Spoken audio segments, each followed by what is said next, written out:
अस्सलाम वालेकुम, welcome to happy kitchen. आज हम अपने किचन बनाएंगे इमली और खजूर की खट्टी मीठी सी चटनी। बहुत ही मज़ेदार सी चटनी बनके तैयार हुई है। इसमें हमने फूड कलर का भी इस्तेमाल नहीं किया है, लेकिन देखिए कितनी परफेक्ट कलर है इसका और बहुत ही मज़ेदार सी बेहतरीन सी चटपटी सी चटनी बनके तैयार हुई है। तो आप वीडियो पूरा देखिएगा, सारे स्टेप फॉलो कीजिएगा। चलिए बनाना शुरू करते हैं। इसके लिए देखिए मैंने 200 ग्राम इमली ले लिया है। इसको मैंने 3 घंटे करीब हो गए भिगो के। अगर आपके पास टाइम कम है, भिगोने का नहीं है ज़्यादा टाइम, तो आप गर्म पानी में इमली को 1 घंटे के लिए भिगो दीजिए। 1 घंटे में बिल्कुल इमली सॉफ्ट हो जाएगी और इस तरह से इसको मैश कर दीजिए।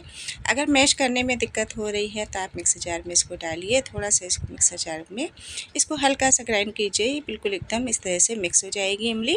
फिर इसका आप पल्प निकाल लीजिए। तो मैंने भी इमली को बिल्कुल इस तरह से मैशर की मदद से सॉफ्ट कर दिया है। इसका सारा पल्प इस तरह से निकाल दिया है। अब हम इसको छान लेंगे। इसको छानना बहुत ज़रूरी है, क्योंकि छानने में जो इमली के छिलके होते हैं वो रहते हैं, तो वो सब निकल जाता है और हमको बिल्कुल स्मूथ से एकदम साफ़ पल्प मिल जाता है। तो इस तरह से हम पूरे पल्प को छान के तैयार कर लेंगे। तो इस तरह से हमने पूरी इमली को छान लिया है सारा पल्प, लेकिन इसमें अभी थोड़ा सा पल्प बाकी है। इसमें हम थोड़ा सा पानी ऐड कर देंगे। 2 से 3 टेबल स्पून पानी ऐड करने के बाद इस तरह से मिक्स करेंगे, तो जिसका जो बचा हुआ पल्प है वो भी नीचे आ जाएगा बाउल में। तो इस तरह से हम मिक्स करने के बाद इसको प्रेस करके निकाल लेंगे सारा पल्प। तो देखिए हमारा सारा पल्प निकाल लिया है हमने, बिल्कुल पल्प हमारा बन के तैयार हो गया है। तो चलिए अब आगे का काम कर लेते हैं। तो ये मैंने 200 ग्राम इमली लिया था। इससे जस्ट डबल वेट में हमको गुड़ चाहिए। अगर आप चीनी इस्तेमाल करना चाहते हैं तो आप इतने ही वेट में चीनी ले लीजिए। और ये मैंने 15 से 20 खजूर ले लिया है। खजूर की मैंने गुठलियाँ निकाल दिया है। इसको गर्म पानी में मैंने भिगो दिया था। भिगोने के बाद बिल्कुल सॉफ्ट हो गई हैं ये। तब हम इसका पेस्ट बना लेंगे। और हमें थोड़े से मसाले चाहिए, तो इसमें मैंने 1 टीस्पून साबुत ज़ीरा ले लिया है, 1 टीस्पून साबुत सौंफ ले लिया है और 1 टीस्पून मैंने काली मिर्च ले लिया है। इसको मैंने ड्राई रोस्ट कर लिया है। तो इस तरह से हमने ड्राई रोस्ट करके ठंडा करना है। ठंडा करने के बाद हम इसका पाउडर बना के तैयार कर लेंगे। तो चलिए अब बनाना शुरू करते हैं। सारी तैयारी हो गई हमारी सॉस बनाने की। तो अब हम 1 कप पानी ऐड करेंगे। पानी ऐड कर दिया है। पानी ऐड करने के बाद फिर हमने जो गुड़ लेके रखा था इसको तोड़ लिया है इस तरह से छोटे छोटे चंक्स में। तो हम इसको भी शामिल कर देंगे। शामिल करने के बाद हाई फ्लेम में हम इसको अच्छी तरह से मेल्ट कर लेंगे। मेल्ट करने के बाद हम इसको 2 से 3 मिनट हाई फ्लेम में पकाएंगे, ताकि ये थोड़ी सी थिक हो जाए इसकी चाशनी जो है, क्योंकि हमने पानी डाला था मेल्ट करने के लिए, तो ये थोड़ी सी पतली हो गई है चाशनी। तो ये 2 से 3 मिनट हो गए हैं। अब जो हमने खजूर का पेस्ट तैयार किया है इसको शामिल कर देंगे। खजूर का पेस्ट शामिल करने के बाद 2 मिनट करीब हम इसको भी पका लेंगे। इसके बाद फिर हमने जो इमली का पल्प तैयार करके रखा है उसको हम शामिल करेंगे। 2 से 3 मिनट हो गए हैं पकते हुए खजूर को। तो चलिए अब इमली का जो हमने पल्प रखा है इसको भी हम शामिल कर लेते हैं। इसको भी शामिल करने के बाद हम हाई फ्लेम में पकाएंगे। हाई फ्लेम में पकाने के बाद फिर हम इसमें थोड़े से पाउडर मसाले ऐड करेंगे। इसको चटपटा सा फ्लेवर हमको देना है। ये सॉस आप बहुत टाइम तक इसको रख सकते हैं, 1.5 से 2 महीने तक आप इसको आराम से स्टोर करके खा सकते हैं, इस्तेमाल कर सकते हैं। तो चलिए 2 से 3 मिनट हो गया है पल्प को पकते हुए। तो अब हम इसमें जो हमने पाउडर बना के तैयार किया इसको हमने शामिल कर दिया है।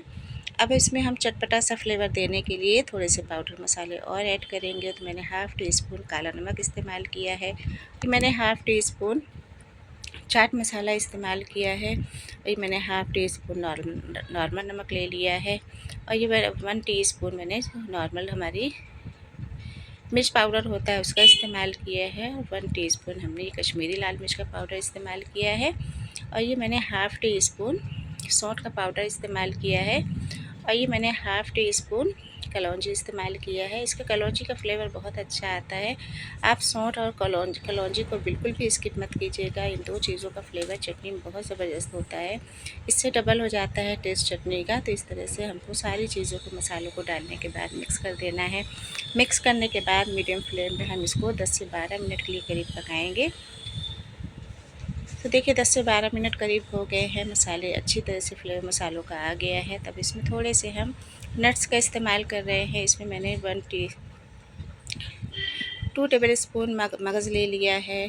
मैंने 2 से 3 अखरोट ले लिए थे, इसके मैंने छोटे छोटे चंक्स कर दिए हैं। और मैंने 10 से 12 काजू ले लिया, इसको मैंने हाफ में कट करके डाल दिया है। लेकिन ये पूरी तरह से ऑप्शनल है, अगर आप काजू बादाम नहीं डालना चाहते हैं तो आप इसको स्किप कर दीजिएगा। और ये मैंने 1 टेबल स्पून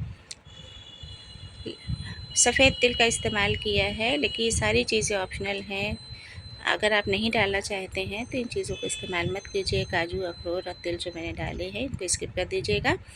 तो इस तरह से हमको इस सारी चीज़ों को डालने के बाद 2 से 3 मिनट के लिए लो फ्लेम में पकाना है, क्योंकि हमको इमली को थोड़े दिन का रखना है इस सॉस को। तो हमने इसमें 2 टेबल स्पून विनेगर ऐड कर दिया है। अगर आपको ज़्यादा दिन स्टोर करके रखना है 1.5 से 2 महीने के लिए तो आप विनेगर का इस्तेमाल कीजिएगा।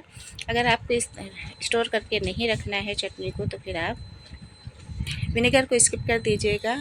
बिना विनेगर के भी ये 15 से 20 दिन आप आराम से इसको इस्तेमाल कर सकते हैं, बिना ख़राब हुए आप इसको बिल्कुल आराम से एंजॉय कर सकते हैं।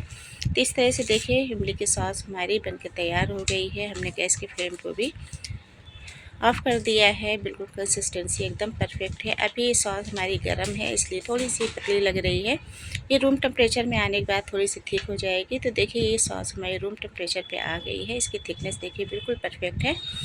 और ये बिल्कुल बहुत ज़्यादा थिक भी नहीं है और रनी भी नहीं है, बहुत अच्छी सी इसकी थिकनेस है। तो ये हमारी बेहतरीन सी चटपटी सी इमली और खजूर की चटनी बनके तैयार हो गई है। आप इसको बना के रख लीजिएगा, आपके ईद में बहुत काम आती है। दही बड़े हम बनाते हैं, दही बड़े में चटनी बहुत अच्छी लगती है। तो मैंने भी अपने घर बनाया, इसको स्टोर करके रख दिया है। आप भी इसको बनाइए, इसमें इस्तेमाल कीजिए, बहुत तारीफ़ें मिलने वाली हैं आपको इस सॉस के लिए। आप जब इस सॉस को बनाएंगे, आप जो भी खाएगा आपकी बहुत तारीफ़ करेगा, बहुत ज़्यादा खुश हो जाएगा खाने के बाद। तो आप भी अपने घर बनाइए, एंजॉय कीजिए।